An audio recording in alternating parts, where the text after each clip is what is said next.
நான் சாம்பார் தூள் செஞ்சு காமிச்சேங்க.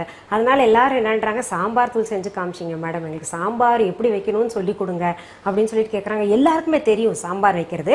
இருந்தால் கூட நான் செஞ்ச ரச பவுடரும் ரசமும் நல்லா இருக்குன்னு சொல்லிட்டு நிறைய பேருடைய கருத்து இருந்தது. சாம்பாரும் எப்படி செய்கிறேன்னு தெரிஞ்சுக்கணும். அதாவது ஒவ்வொருத்தருக்கும் ஒவ்வொரு கைப்பக்குவம் இருக்கும் இல்லையா? அந்த மாதிரி எனக்கு எந்த மாதிரி நான் செய்கிறேன்னு சொல்லிட்டு எல்லாரும் விரும்பி கேட்குறாங்க. அதுக்காக இன்றைக்கி நான் உங்களுக்கு பார்த்தீங்கன்னா முருங்கைக்காய், மாங்காய், கத்திரிக்காய் போட்டு கிராமத்தில் சாம்பார் வைப்பாங்கல்ல, கல்யாண வீட்லேயும் அந்த மாதிரி தான் காம்பினேஷனில் சாம்பார் வைப்பாங்க. அந்த சாம்பார் எப்படி செய்கிறதுன்னு சொல்லித்தர போகிறேங்க. அதற்கு தேவையான பொருட்கள் என்னென்னு பார்த்துடலாம்.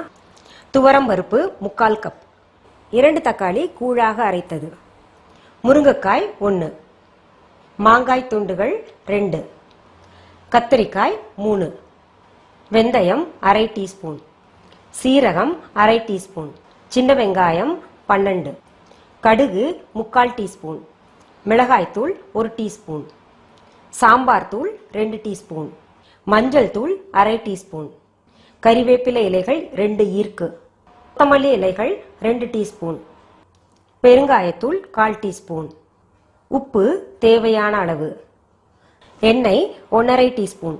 இப்போ சாம்பார் செய்கிற முறையை பார்க்கலாங்க. என்ன பண்ணணும், நம்ம ஒரு சின்ன குக்கர் எடுத்து, நான் ஏற்கனவே பருப்பை நல்லா அலசி வச்சுருக்கேன், அதை போட்டுக்கலாம்.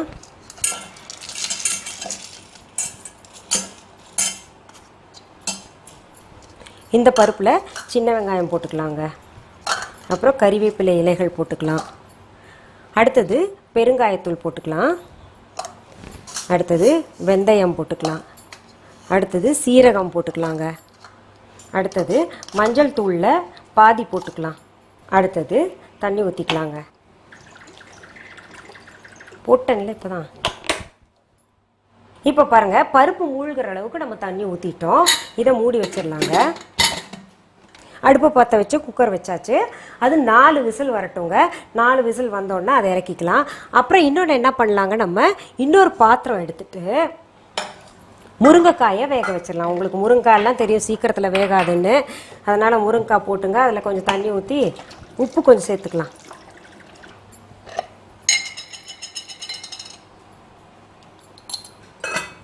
இது வேகட்டும். ரெண்டாவது நம்ம பார்த்திங்கன்னா பருப்பு வேக வச்சுருக்கோம். ரெண்டாவது பார்த்திங்கன்னா முருங்கைக்காய் வேக வச்சுருக்கோம். மூணாவதாக நான் இன்னொரு பேன் வைக்கிறேங்க.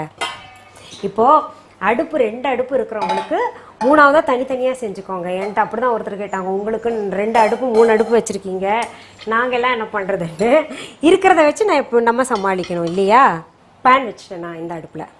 இப்போ பாருங்கள், இந்த பேன் சூடாயிடுச்சுங்க. அதில் நான் என்ன பண்ணுறேன், கொஞ்சம் எண்ணெய் 1 டீஸ்பூன் போல் எண்ணெய் விடுறேன். அப்புறம் 1 டீஸ்பூன் போல் நெய் விடுறேங்க. இப்போ நெய் வந்து ஆப்ஷன் தான். நெய் நிறைய பேர் இப்போ சேர்த்துக்கிறதில்ல. நான் எனக்கு நெய்யிலேயே எல்லாம் தாளிப்பேன் முழுசாக. உங்களுக்காக எண்ணெய் கொஞ்சம் சேர்த்துருக்கேன். சூடாகட்டும். குழம்பு பார்த்திங்கன்னா உங்களுக்கு தேங்காய் எண்ணெயில் செஞ்சால் கூட நல்லா இருக்குங்க. பாதி தேங்காய் எண்ணெய், பாதி சாதாரண அந்த குழம்பு தாளிக்கிற எண்ணெய் கூட பயன்படுத்திக்கலாம் நம்ம. இப்போ எண்ணெய் மட்டும் பார்த்திங்கன்னா ஒரு நாளைக்கு 4 ஐட்டம் செய்கிறோன்னு வைங்களேன். ஒரு கூட்டு, ஒரு பொரியல், ஒரு சாம்பார், ஒரு ரசம்னா தனித்தனியான எண்ணெயில் தான் நம்ம தாளிக்க பயன்படுத்திக்கணும். ஒரே எண்ணெய் வந்து ஒரு நாளைக்கு சாப்பிடக்கூடாதுன்னு சொல்லுவாங்க. பார்த்திங்கன்னா உங்களுக்கு ரசத்துக்கு ஒரு எண்ணெய், கூட்டுக்கு ஒரு எண்ணெய், பொரியலுக்கு ஒரு எண்ணெய், அப்புறம் சாம்பாருக்கு ஒரு எண்ணெய், அதான் நெய், இந்த மாதிரி ஏதாவது யூஸ் பண்ணிக்கலாம். இப்போ பாருங்கள், எண்ணெய் சூடாயிடுச்சு. நான் கடுகு சேர்க்க போகிறேன்.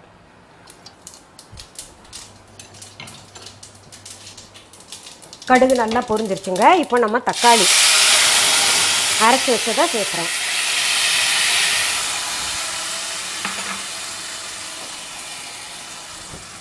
நான் பொதுவாகவே தக்காளி வந்து துண்டு பயன்படுத்துறதில்ல. ஏதாவது ஒன்று தான், ரொம்ப ரேராக வந்து துண்டாக நறுக்குனது போடுவேன்.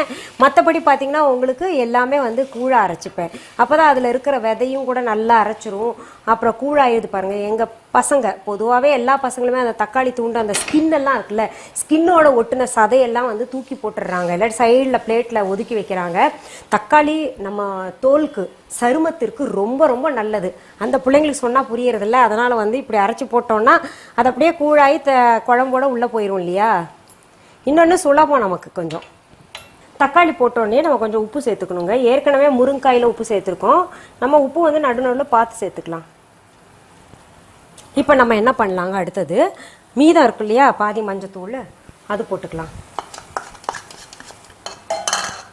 மிளகாத்தூளும் போட்டுக்கலாம். அடுத்தது சாம்பார் தூளும் போட்டுக்கலாங்க.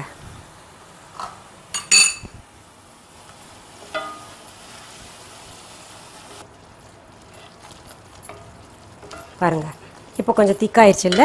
இதில் நம்ம என்ன பண்ணலாங்க, இப்போ இந்த கத்திரிக்காய் பார்த்தீங்கன்னா எங்கள் வீட்டு மாடி தோட்டத்தில் வளர்ந்ததுங்க. இங்கே பாருங்கள் எவ்வளோ பிஞ்சு பிஞ்சாக எவ்வளோ அழகாக இருக்குல்ல, ரொம்ப சுவையாக இருக்குங்க. நம்ம இப்போ தோட்டத்துலேருந்து பறித்து உடனே சமைச்சு பாருங்களேன், அவ்வளோ நல்லாயிருக்கும். தொட்டியில் வச்சுருக்கோம் நாங்கள்.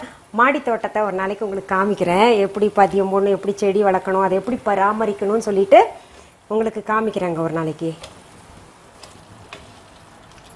இப்போ பாருங்கள், கத்திரிக்காய் இதில் போட்டிருக்கேன். இப்போ 2 அடுப்பு இருக்குன்னா என்ன பண்ணுங்கள், நீங்கள் இந்த மாதிரி முருங்காயை தனியாக வேக வைக்காமல் முருங்காயை இந்த மசாலாவில் போட்டு வேக வச்சுட்டு தண்ணி ஊற்றி வேக வச்சுட்டு அப்புறம் முருங்காய் பாதி வெந்த உடனே கத்திரிக்காய் சேருங்க.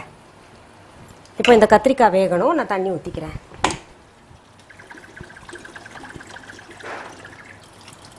இது இப்போ நான் மூடி வச்சிடுறேங்க, அது வேகணும்ல. எல்லாம் இதில் விசில் வரட்டும், இந்த முருங்காய் வேகட்டும், அதுவும் கொஞ்சம் வேகட்டும், அது வரைக்கும் நம்ம காத்திருப்போம். இப்போ நம்ம முருங்காய் வெந்துருச்சான்னு பார்க்கலாங்க. இங்கே பாருங்கள், பாதி வெந்திருக்கு.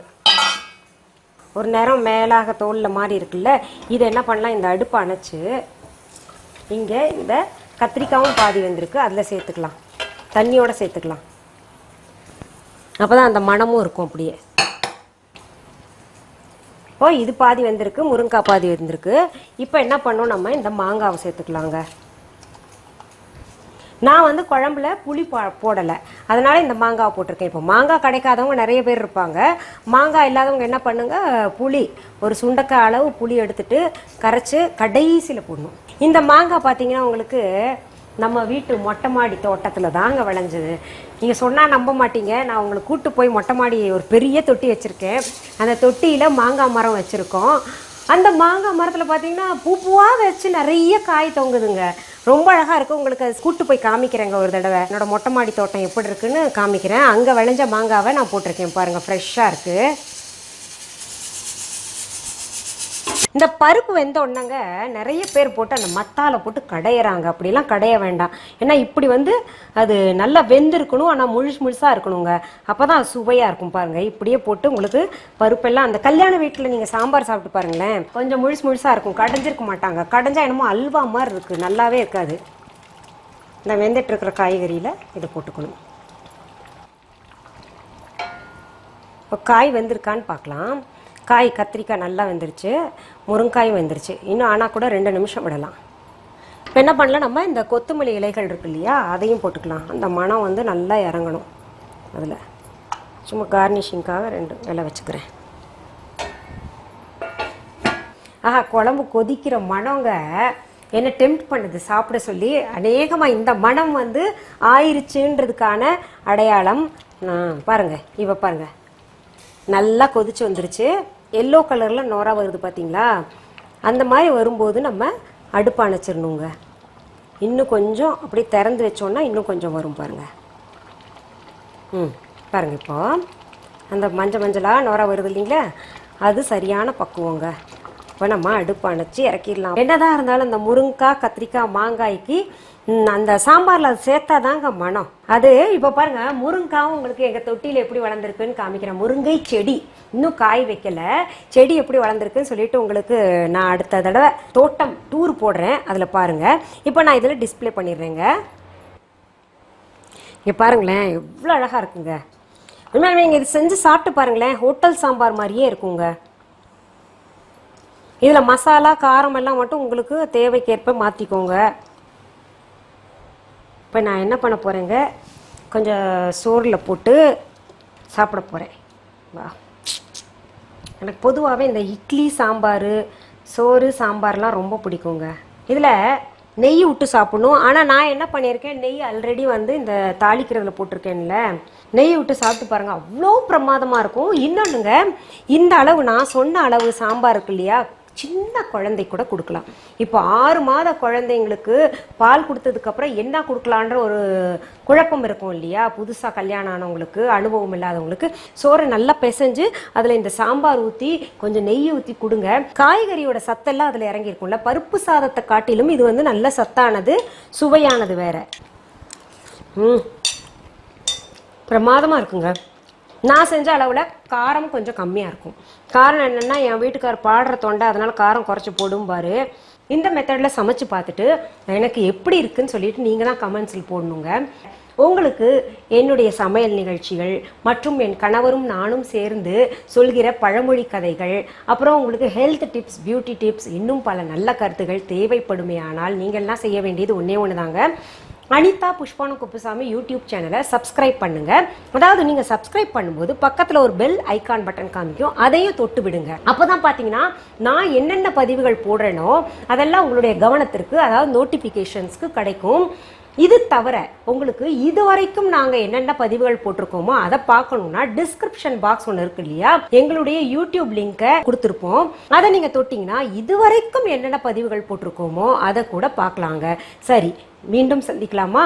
நன்றி, வணக்கம். அன்பான வாடிக்கையாளர்களே, உங்கள் விஹா ஸ்டோரில் பூஜை பொருட்கள், சிலைகள், ராசிக்கற்கள், வாஸ்து பொருட்கள், விதைகள், பாரம்பரிய அரிசி வகைகள், சிறுதானியங்கள், ஆர்கானிக் பொருட்கள், மூலிகை எண்ணெய், மளிகை பொருட்கள், மரச்செக்கு எண்ணெய், மரப்பொருட்கள், வெள்ளி ஆபரணங்கள், கிஃப்ட் ஆர்டிகல்ஸ், காட்டன் மற்றும் பட்டு புடவைகள், காட்டன் சுடிதார்கள், பட்டு பாவாடை, குழந்தைகளுக்கான விளையாட்டு பொருட்கள், ஹை குவாலிட்டி இமிடேஷன் நகைகள், வீட்டு உபயோக பொருட்கள், ஜூட் பேக்ஸ், ஹேண்ட்மேட் சோப்ஸ், அழகு சாதன பொருட்கள், சிறுதானிய பிஸ்கெட்டுகள், ஹோம் அப்ளையன்சஸ், இன்னும் பற்பல பொருட்கள் விற்பனைக்குள்ளது. விஹா ப்ராடக்ட்களை நீங்கள் வாங்க விரும்பினால் அது எங்களுடைய viha.online வெப்சைட் மற்றும் சென்னை ராஜா அண்ணாமலைபுரத்தில் உள்ள எங்கள் விஹா ஸ்டோரில் மட்டுமே கிடைக்கும் என்பதை தெரிவித்துக் கொள்கிறோம். வேறு எந்த ஆன்லைன் வெப்சைட்களிலும் விஹா ப்ராடக்ட்கள் விற்பனைக்கு கிடையாது என்பதை நீங்கள் கவனத்தில் கொள்ள வேண்டும். எங்கள் விஹா ஸ்டோரின் விலாசத்தை கண்டறிய கூகுள் மேப்ஸில் விஹா ஸ்டோர் என்று டைப் செய்தால் வழியை கண்டறியலாம். www.viha.online வெப்சைட்டிலும் விஹா ஸ்டோரின் அட்ரஸ் உள்ளது.